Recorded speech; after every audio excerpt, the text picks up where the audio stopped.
మోర్చా జాతీయ నాయకు పాటు పనిచేసే అందరూ వాళ్ళు నేను వెళ్ళేస్తే నా తోటి ఎంపీ సభ్యులతో కూడా కేంద్రంలో మంత్రులుగా వివిధ రాష్ట్రాల్లో ముఖ్యమంత్రులుగా అనేక రాష్ట్రాల్లో కూడా మంత్రులుగా కొనసాగుతుంది. అంటే మోదీ గారు ప్రధానమంత్రి అయిన తర్వాత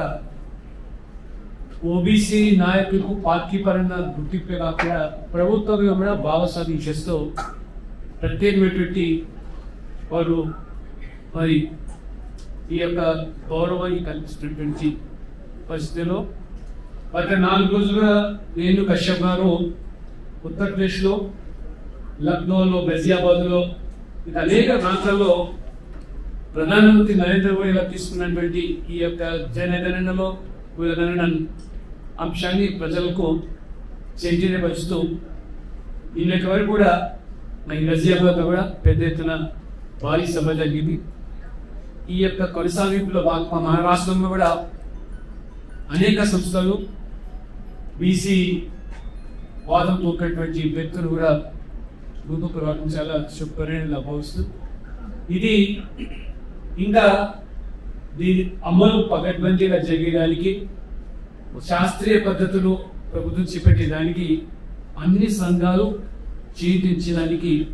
దేశవ్యాప్తంగా కూడా ఈ యొక్క ప్రజల్లో చైతన్యం కల్పించే దిశలో అడుగులు వేస్తున్న సందర్భంలో ఈ రౌండ్ టేబుల్ సమావేశం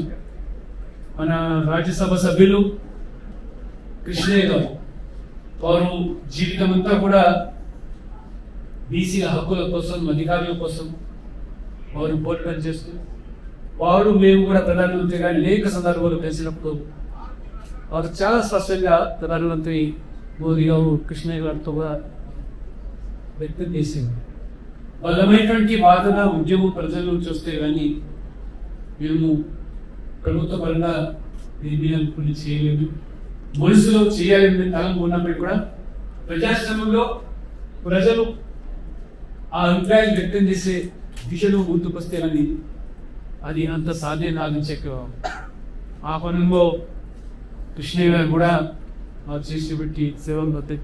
తెలుసు కాబట్టి వారు